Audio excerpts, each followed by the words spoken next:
everybody, and welcome to From the Mezzanine. From the Mezzanine is the Broadway podcast for the Broadway fans, where we talk about all things Broadway news, Broadway grosses, and let's be honest, all of the tea and gossip that happens week to week in the Broadway stratosphere. How is everybody doing? I am doing pretty dang good. I have a very big Broadway weekend ahead of me. Last night, I saw the play Stereophonic. Tonight, I am going to see Teeth for the second time at Playwrights Horizons. And tomorrow, I'm doing something super duper unique.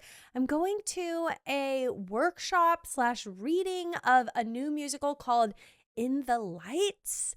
I will talk about that next week because I really don't know what to expect. All I know is that Antonio Citronella / Antonio Cipriano is going to be there. And maybe I'll ask him how to pronounce his last name for the first time when I've been calling him Antonio Citronella for literally like 2 years now. Maybe I'll finally get to figure out how he pronounces his last name.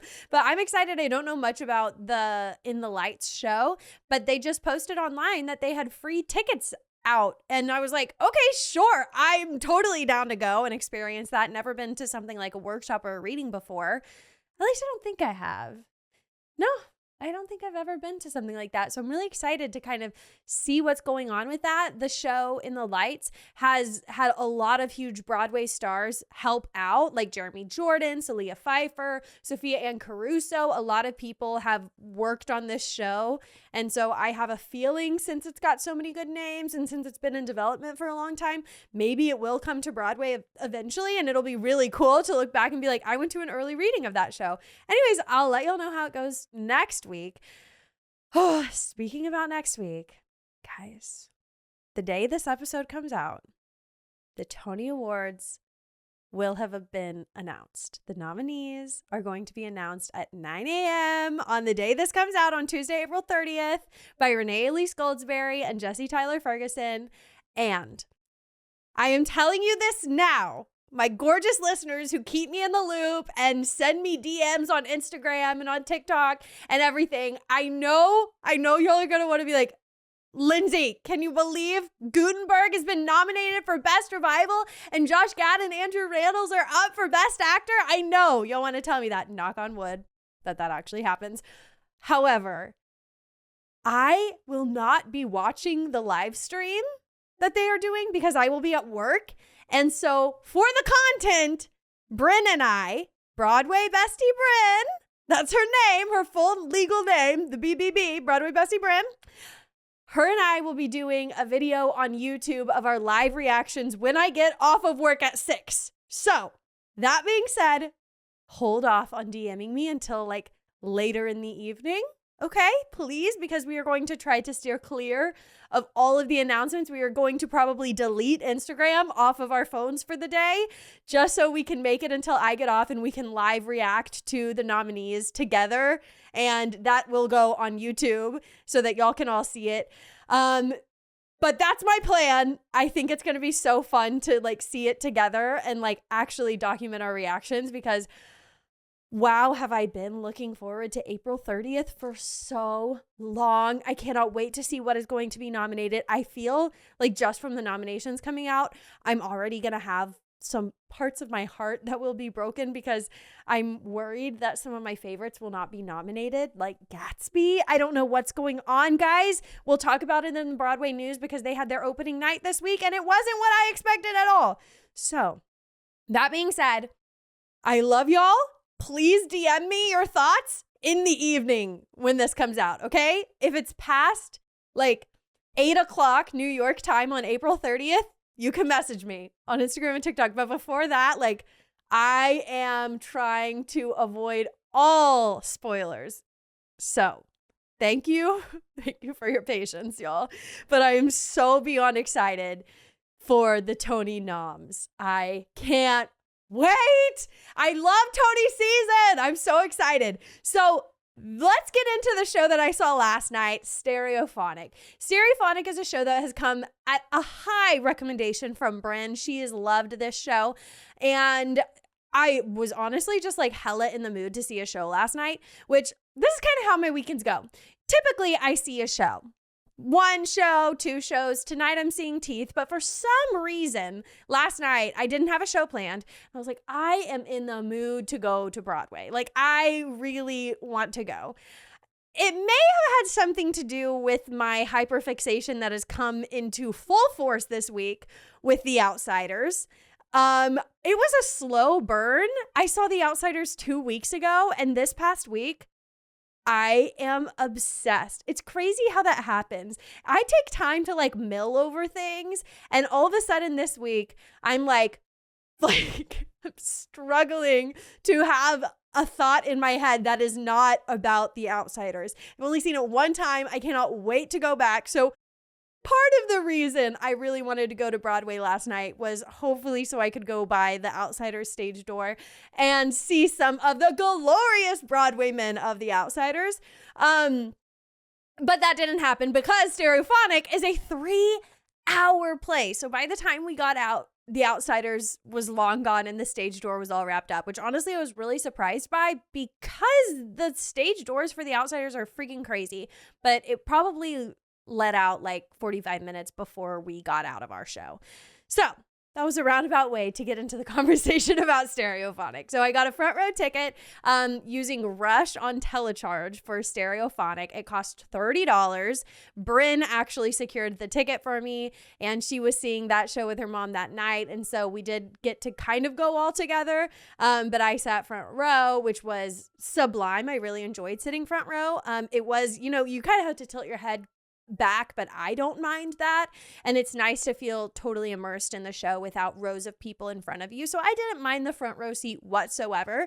It is a story about a band. It's loosely based off of the Stevie Nicks band story. I don't know if it's specifically using their story or if it's just kind of reminiscent of their story. I don't know because they had different names, they were singing different songs, so it wasn't just kind of like a jukebox musical of, what are they called, Stevie Nicks' band?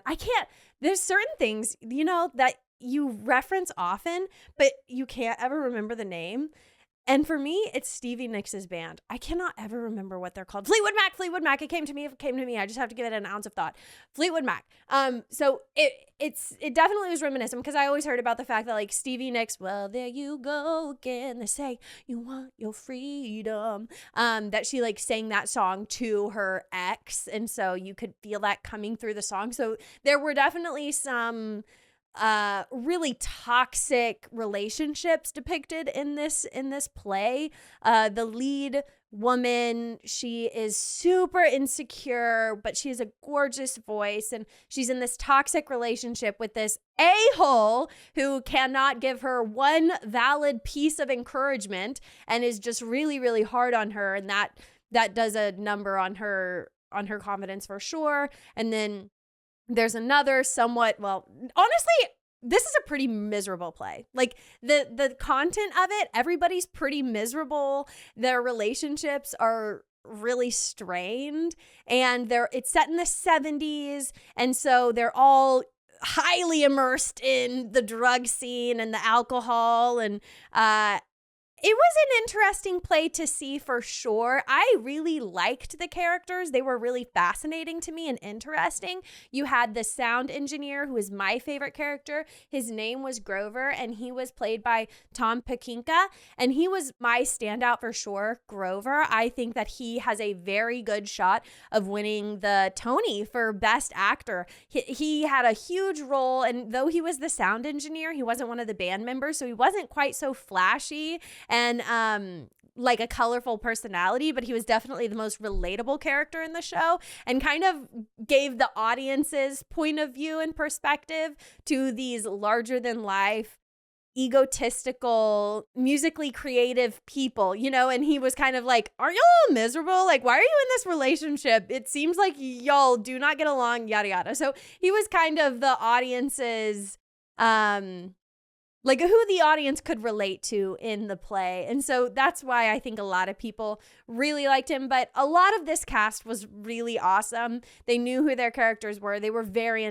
very talented. It was one of the best casts as far as acting goes that I've probably seen. And for them to keep up their stamina for 3 hours, I was just marveling at the fact that they memorized 3 hours worth of lines. Like, that is wild for me to imagine night in, night out, doing the exact same show, and it's 3 hours long. That seems so exhausting, and remembering all of your lines. Like, that seems like a feat, and they should definitely be applauded for that. This is actually one of the highest rated shows of the season, which is another factor in why I really wanted to see it. It got, I think, like a 97% on Broadway World.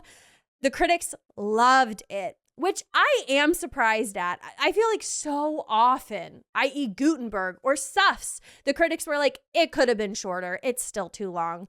You're telling me that this couldn't have been shorter? There were quite a lot of monologues and lines where I just totally spaced out, and then I would like be pulled back in, you know? And that's not necessarily a good thing at all, I would say. And so would I recommend this show?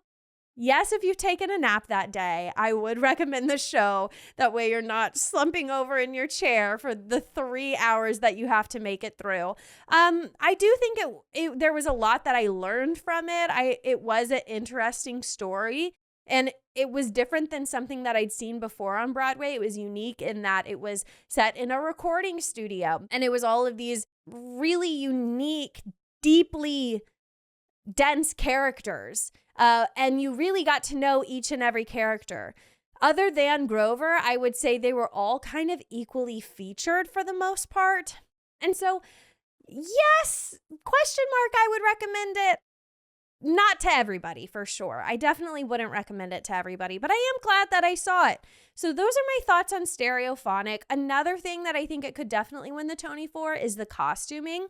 I really liked the progression of the costuming throughout the show, because whenever it begins, they're in more 70s hippy-dippy costumes, and by the end, they are in like glamorous 70s outfits. And so you see the progression of them going from not having a lot of money because they're working on their album and they're not superstars yet, to in the end when they're rock stars and their style is elevated so much, and they don't look just completely beat down and like they've been wearing the same thing for 5 weeks, which is how it starts out. So I think that the costuming was wonderful, and I think they could possibly win for costume design.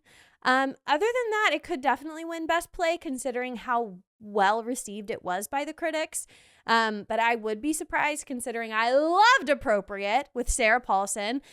But I have heard that Appropriate, since it moved to Broadway, it hasn't been doing quite so well. We will look in the Broadway grosses more closely at the plays this week and see how these are measuring up. Because typically in the top 10, you don't see a lot of plays. Also, a lot of people have been liking Enemy of the People. And so that, I haven't seen that. I would love to see Enemy of the People, though. I need to put that on my list. I need to make it a priority to see that show, because it seems super interesting to me. Anyways, I would rate it out of 10, probably like a 7. It was really hard to make it through, and by the end, I was just plumb exhausted. I got back home and I was like, oh my gosh, I'm drained, because it was a lot to sit through. However, it was a quality play. I've definitely seen worse, and I've definitely seen better. But yeah, that's my review of Stereophonic.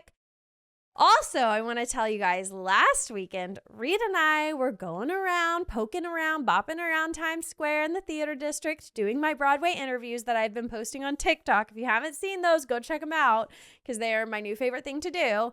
And we happened upon the opening night of Mary Jane, which is starring Rachel McAdams. It was their opening night. So we stood across the street with all of the other onlookers who were trying to catch a glimpse of a celebrity.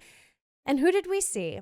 But the man who was on our screens far too much, and in like every single movie musical that came out 3 years ago, I feel like, James Corden. We saw James Corden. It was crazy. And I know James Corden kind of gets a bad rap. I think he was like overly in the public eye, and so people started to not like him.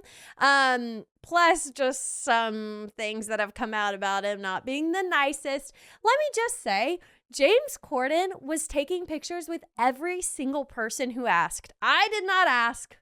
That's not my thing. But I watched and I was really amazed. I was like, James, he's taking pictures with everybody. He seemed so friendly, so patient. And I just thought that was awesome. I also saw Brian Darcy James. The entire cast of The Notebook was there. Joy Woods, John Cardoza, the loves of my life. And so it was pretty cool. And it's wild to just be like bopping around Broadway and oh my God, there's James Corden. There's Brian Darcy James. Like, that's crazy, right? It was a surprise, but it was so awesome. Okay, guys, with that, let's head on into our Broadway grosses of the week. I'm excited to see this just because there's been so much shakeup lately. This is for the week ending on April 21st. To kick it off, we have Lion King at number 1 by quite a lot. Wicked is number 2. Hamilton is 3. MJ is 4. And The Wiz is 5. Holy cow, The Wiz must be in a really big theater. I didn't realize that the marquee was quite as big as it is. Dang, I am really shook that The Wiz is 5. Wait, is this right? That just seems crazy to me. Yeah, no doubt. The Wiz is 5. So by the time that this has come out, this is probably the week of The Wiz's opening, and it got really poor reviews. So maybe that is why it's so high. But if it maintains like the 5 mark, I'm going to be really shook. I guess Wayne Brady is a really big name.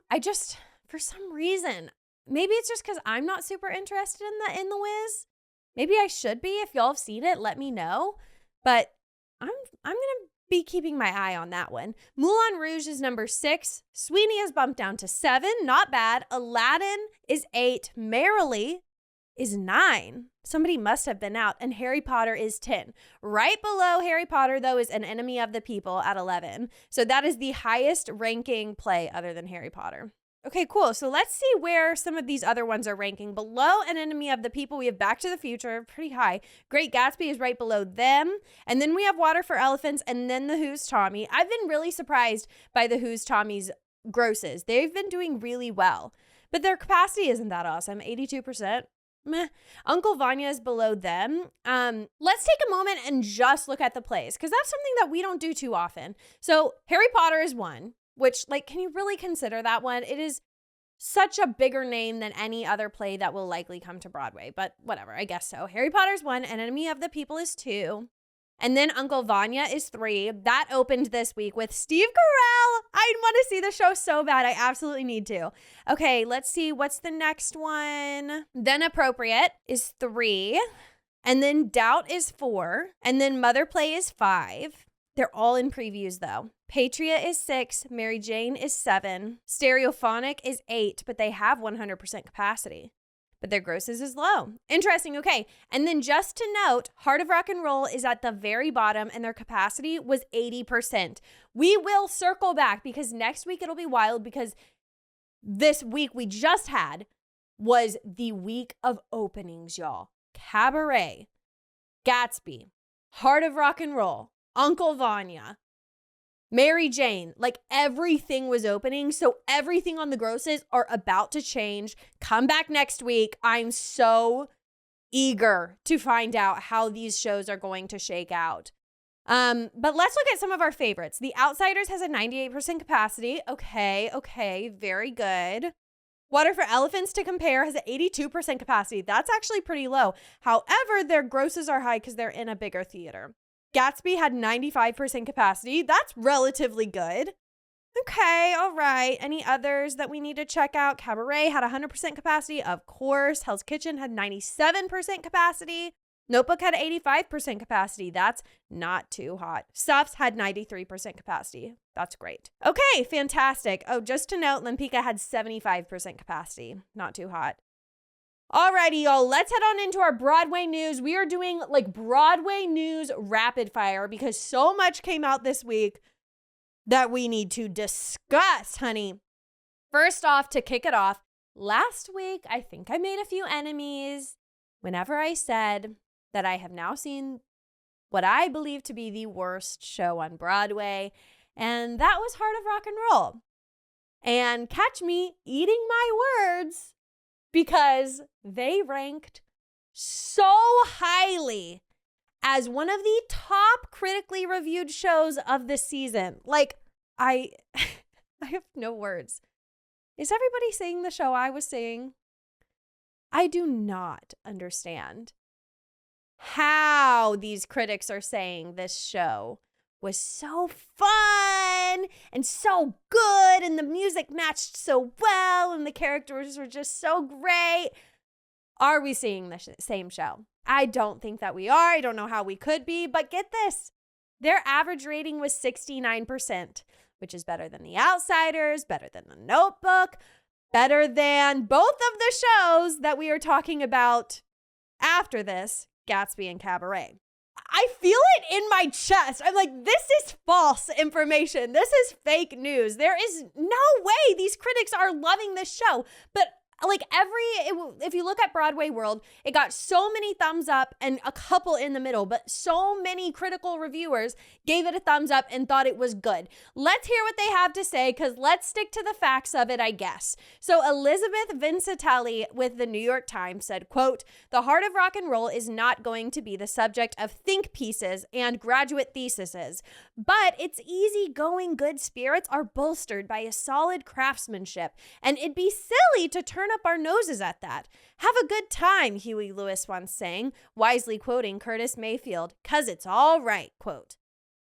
This review to me is saying, why poke fun? Why insult this fun-loving show? Well, why did you feel the need to insult all of these other good shows that came before it?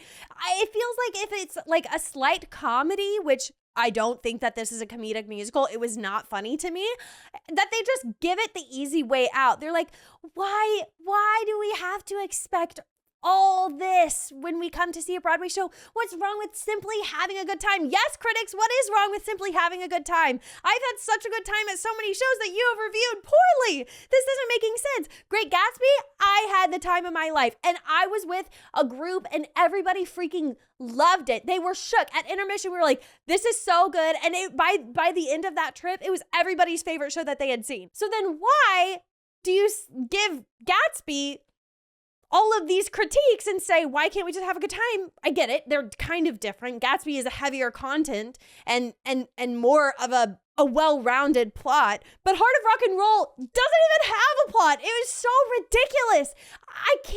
I literally saw these reviews. I was like, I am hallucinating. I am in a different world. I don't understand how these critics sat through that show without wanting to leave. I thought all of the critics were going to say, why did y'all even invite us? Do you really want to know what we have to say? I'm shook beyond belief that it did so well. Another good review came from Frank Rizzo when he said, quote, "Cott, who was impressive as the lead in Bandstand, sings the hell out of these songs, but his striking good looks, not to mention his well-displayed biceps and abs, makes him perhaps too much of a slick outsider to be thoroughly credible in Huey's working for a living world. Still, since the show keeps its ambitions in check and its sensibly scaled production and low-stakes book, it doesn't really matter that it thinks inside the box. After all, cardboard has its uses," quote. That is all I needed to hear. These critics are giving Heart of Rock and Roll the easy way out. They say low-stakes book and sensibly scaled production. To me, somebody who did not enjoy it is like, shouldn't that be a bad thing? Low stakes production. I get it. Not everything has to be maximalistic. Minimalistic can be good, but it also needs to look like it's of quality and substance. And the book needs to make linear sense instead of just bopping around. Like I said last week, Casey Cott's, y'all, I was getting Casey Cott and Corey Cott's names mixed up last week. So I'm sorry. I'm just going to say Cott. Cott, in one scene, he says, "Yes, I'm going to join the band. No questions asked." And then the very next scene, he's like, "Okay, yeah, I'm in love. I'm going to be with you." Like, where was the character development? It doesn't make any sense. It's not adding up. But these critical reviews are just like, hee, I had fun. I wish I had fun. I wish these reviews were my thoughts, but they weren't at all. And I was shook. I was beyond shook. And I can't remember if it was one of my listeners who messaged me and they were like, I guess we just can't trust the reviews. And I'm like, you're right. You're absolutely right. We cannot trust the reviews all the time. And that is why I implore you guys not to like fully just trust me either, because everybody is going to walk away with something different. And so maybe if you saw Heart of Rock and Roll, you would like it. Some theater TikTokers are enjoying it. They're saying it's campy. They're saying it's fun, yada, yada.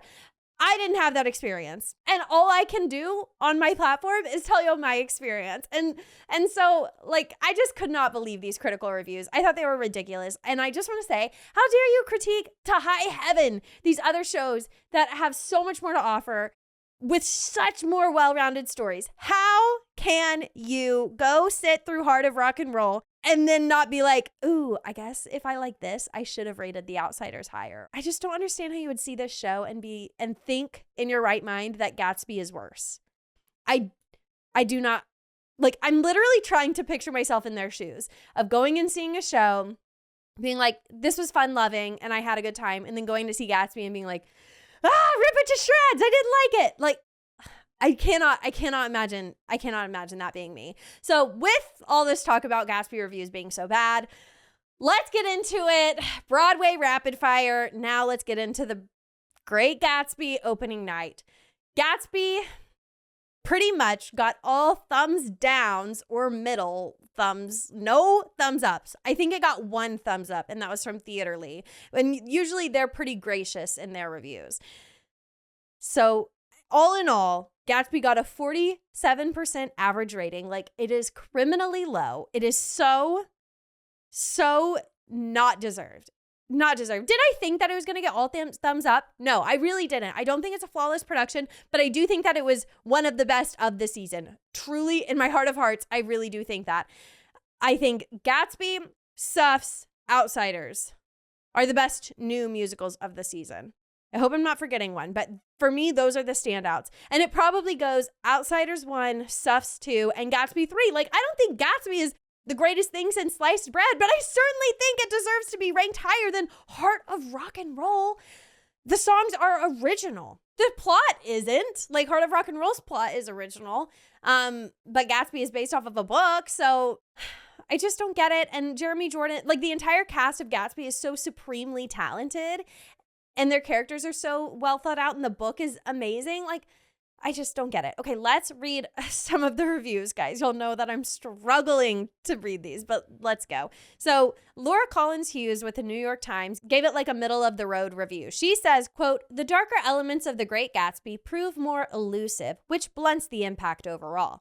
So does the show's anodyne Broadway sound, which is poppy and pleasant without being memorable. It summons neither the jazz age, like the soundtrack to Jack Clayton's 1974 music adaptation did, nor a spirit of wild abandon, like the soundtrack to Baz Luhrmann's 2013 take.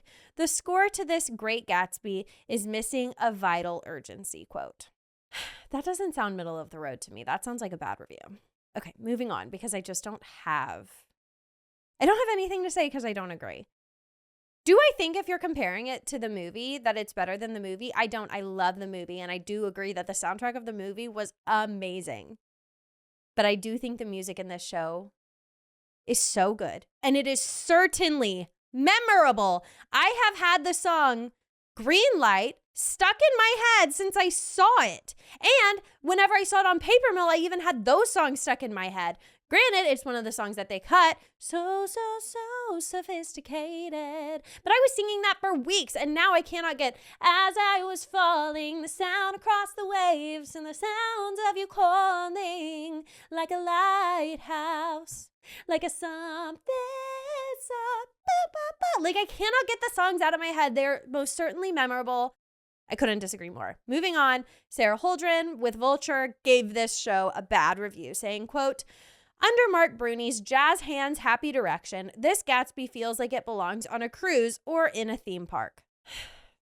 It would make a good fit if Epcot's pavilions expanded to include time periods as well as countries." Oh my gosh.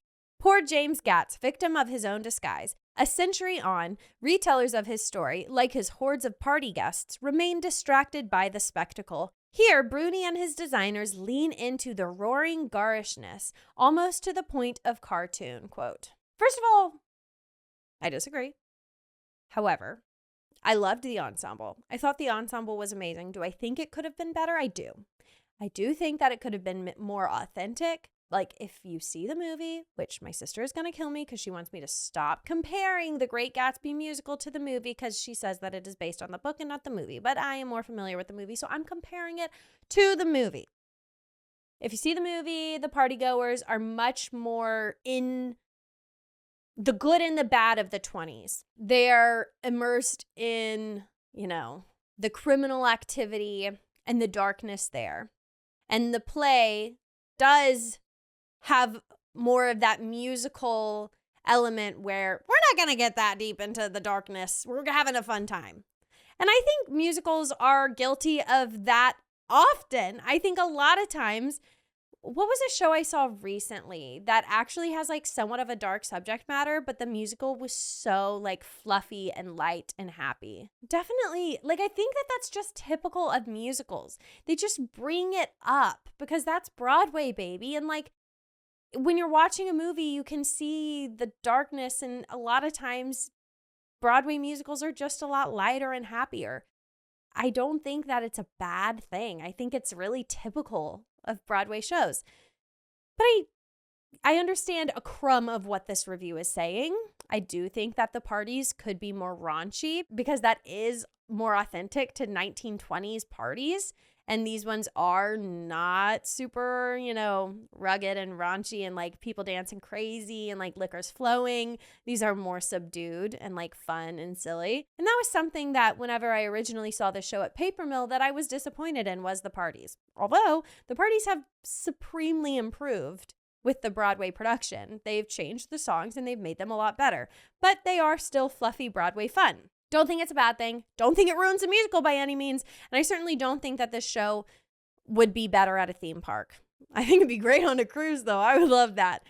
Anyways, I'm really sad and disappointed in these reviews, and I simply do not agree with them whatsoever. I think the cast deserves all of the Tonys. Like, I really do. I really think this cast is unreal, and I love the book, and I love the songs. I think that it could have been deeper. I do. Like, at the end, spoiler alert, when the big conflict arises at the end of Act 2 and Myrtle is killed, I do think that that could be played up more, but I don't think that it was bad. I think it could have been made into a bigger spectacle, but I don't think that it caused a detriment to the show that it wasn't. I'm so disappointed. I really am. Like, whenever these reviews were coming out, I was like, this is not true. This is not what Gatsby deserves. Gatsby deserves so much better. And I just want to say, with this other Gatsby that is coming on, with Florence and the Machine doing the music and Rachel Chavkin and all of that, I think these critics are holding out for that Gatsby for whatever reason. And now I feel like that Gatsby might be the winner. It might get amazing reviews, but you know what? We'll see how things shake out. Which one lasts longer? This Gatsby has a phenomenal cast. Is it Hollywood caliber? No. But it is all Broadway stars for the most part. Jeremy Jordan, Eva Noblezada. I wanted to say Jordan Baker, Sam Pauly, Eric Anderson. This cast is Broadway gold. So good luck, Gatsby. The other Gatsby. Because I, for one, love the Jeremy Jordan Eva version. Period. Okay. Moving on, Broadway Rapid Fire. Come on, bring it back up, bring it back up. Here we go. Boom, boom, boom. Our next Broadway opening that we are going to break down just real quick before moving on is Cabaret. Cabaret opened this week. It is super highly anticipated. It has been selling out over 100% capacity every single week. It has been one of the #1 grossing shows. It has just been, everybody's eyes have been on it. Everybody wants a ticket to this. The highest ticket price is $600. We are talking Hamilton caliber prices. And now we finally got the critical reviews. And guess what? They were not great. They were worse than Heart of Rock and Roll, which my mind is freaking blown. So Cabaret got a 62% average rating according to Broadway World. So here's Johnny Olasinski with the New York Post review. He gave it a mediocre review, saying, quote, "Yet the pricey bells and whistles distract from what is a so-so, overly dreary staging that is often undermined by its own overwrought machinations. Undeniably slick and handsome, this 2-hour and 45-minute musical feels much longer than it should. That's because, bizarrely for a production that is so determined to get its audience wasted, it's hesitant to have too much fun itself, quote. Okay, interesting. Next review from Jesse Green with the New York Times reads, quote, "Let me quickly add that Rebecca Frecknell's production, first seen in London, has many fine entertaining moments. Some feature its West End star, Eddie Redmayne, as the macabre MC of the Kit Kat Club, and quite likely your nightmares. Some come from its New York cast, including Gail Rankin and Bebe Neuwirth and Steven Skybill. Others arise from Frecknell's staging itself, which is spectacular when in additive mode, illuminating the classic score by John Kander and Frank Ebb, and the amazingly sturdy book by Joe Masteroff. But too often, a misguided attempt to resuscitate the show breaks its ribs," quote. Yeah, that was looking good in the first half, and then turns out he did not like it, it seems.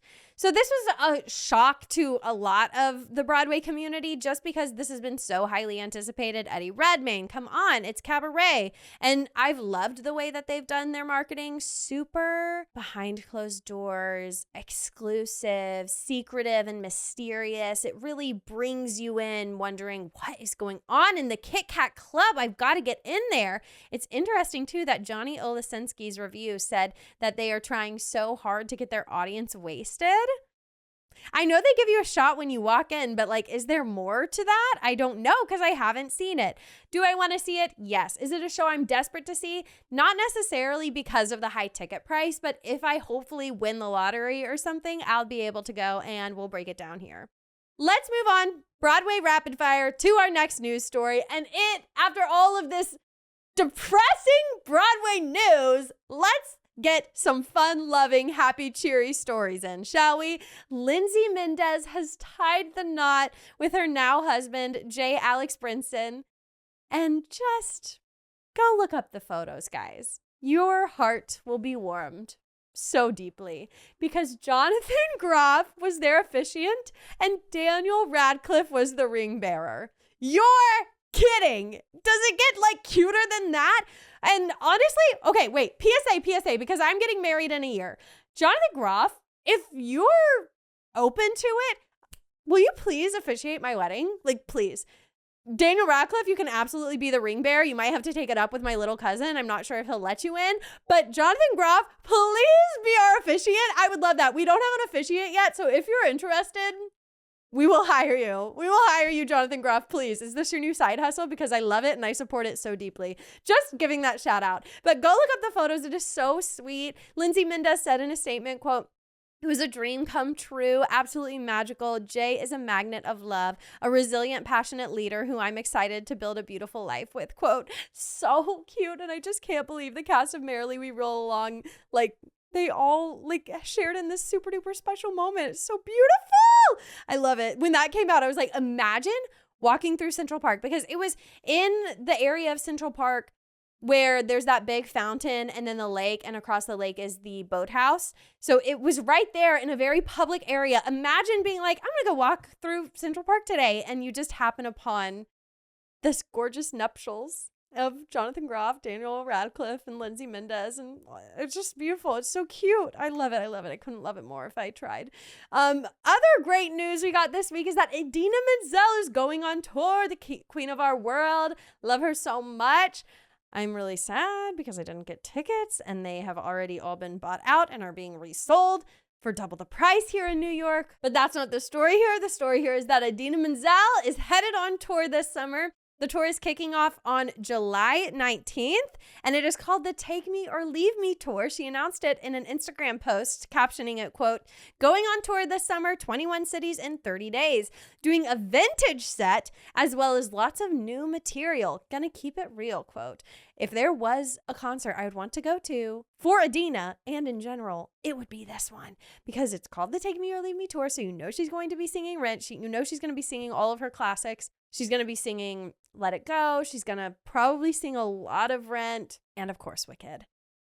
I might have to drop a pretty penny. I am so sad. I even was on their pre-sale and I just didn't snatch them up, and I should have. It was so silly of me, but maybe once the event gets closer, the tickets will go back down. But I'm super excited that she's going on tour. If you haven't watched the Idina Menzel documentary, I think it's on Disney Plus. It's a very, very good documentary, and it peels back the curtain on her life and her upbringing. And I believe, during the doc, she's on tour with Josh Groban, and it's just fascinating because she's such a prominent person in the Broadway community, and so many people know her. They just don't know that they know her. Obviously, she was Elsa, so literally everybody on planet Earth knows who Idina Menzel is, or at least knows her voice. But there was a moment in the documentary where they weren't even letting her backstage to her own concert because the security guards did not know who she was. And so that's something that she really struggles with because she is so big and she's trying to stay on top of her stardom, but she obviously has a hard time believing who she is and the impact that she's had on so many people. And it's a wonderful documentary. It made me cry just because she means the world to me, and to see her struggle with the fact that a lot of people don't respect her the way she should be respected. It's just crazy. So anyways, I would love to go on this tour. I really hope that I'm able to go. It was such exciting news this week to find out she's going back on tour.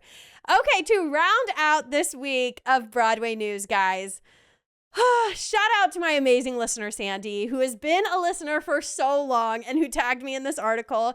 She tagged me in the article that Gutenberg is releasing their album, and we have a date linked with it. We knew this was coming in the spring, but I've been like, when is it coming out? It has been spring now for weeks. Guys, at least announce a day, and well, they finally freaking did it. We are getting the digital album on May 3rd, so this weekend.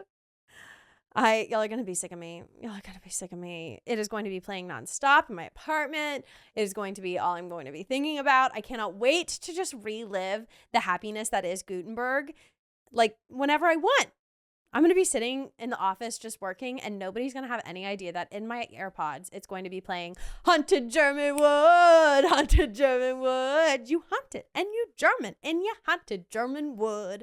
Very, very excited. Like, y'all don't even know. So excited. But also, while we're talking about all of these album releases, there's a lot coming out right now. So I thought we would just run through them so we can all keep it on our radar. Of course, this past week, The Notebook also released their album. So that is already out wherever you want to listen. Stereophonic is releasing their album on May 10th. So super duper soon. And like I said, the music is similar to that of like Stevie Nicks and Fleetwood Mac. It was really, really good music. That's not necessarily my genre of choice. However, I really loved the music, and it's not musical music. They're a band, so it's like just like, I'd hate to say normal, but it's not like they're singing what they're doing and that kind of vibe. It's very much so like just normal sounding. There's not a good way to describe it, but there you have it. Here We Are, which was off Broadway, will be releasing their album on May 17th. Water for Elephants will be releasing their album also on May 17th. The Outsiders is making us wait for forever until May 22nd to release their full album. Let me just say, I do a like Broadway song of the week over at the Patreon on Meet Me at the Stage Door. And I'll say it here now, what my Broadway song of the week is.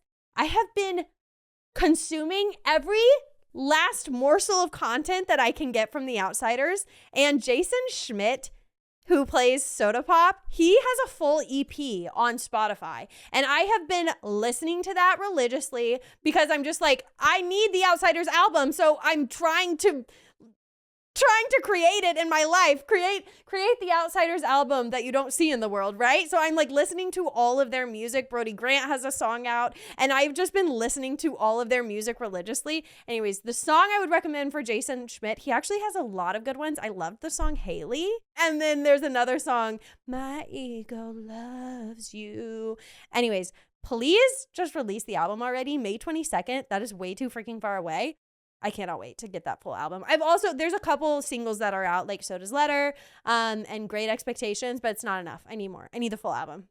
May 22nd, I will finally have it. Lempicka is releasing their album at the end of May 29th. And we got the announcement this week that Gatsby is going to be releasing their album on June 21st.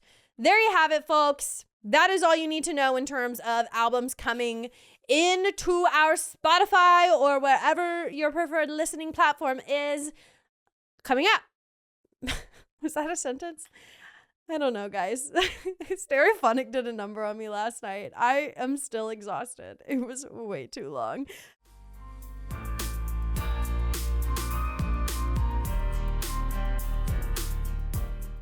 Okay, with that, I'm pretty sure it's going to be a really delusional meet me at the stage door. By the way, guys, go join me over on Patreon. I am filming a vlog this weekend since we're having such a big Broadway weekend. Met up with Bryn last night at Stereophonic, so that'll be on the blog. And then, of course, taking Reed to go and see Teeth and probably scarring him forever like I am. But, you know, if I'm scarred, everybody else has to be scarred too. So that vlog I am recording right now, and that'll be up on the Patreon soon. I also have, I think, like 4 other vlogs, and then, of course, a meet me at the stage door with every single episode. And that's basically our after chat where we really get into the weeds about my true thoughts. And last week, it was psycho.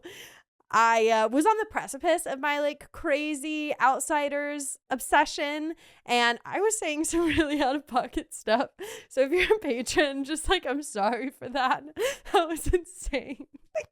I was editing it back and I was like, should I keep this in? And ultimately I was like, well, they understand me over there, so they won't judge me, hopefully. But it was really crazy. I was cracking myself up. Anyways, go meet me at the stage door. Follow me on TikTok and Instagram at From the Mezzanine Podcast. I'm doing more Broadway interviews tonight for TikTok, so go check those out. And yeah, thank you guys so much for listening. Leave me a rate and review wherever you are listening right now. It takes 1 second, super quick. Give me some words of encouragement in your review because God knows I need it. Share this episode with your Broadway bestie because I'm sure they're going to enjoy it just as much as you do. And thank you so much for listening. I will see you next Tuesday. Bye.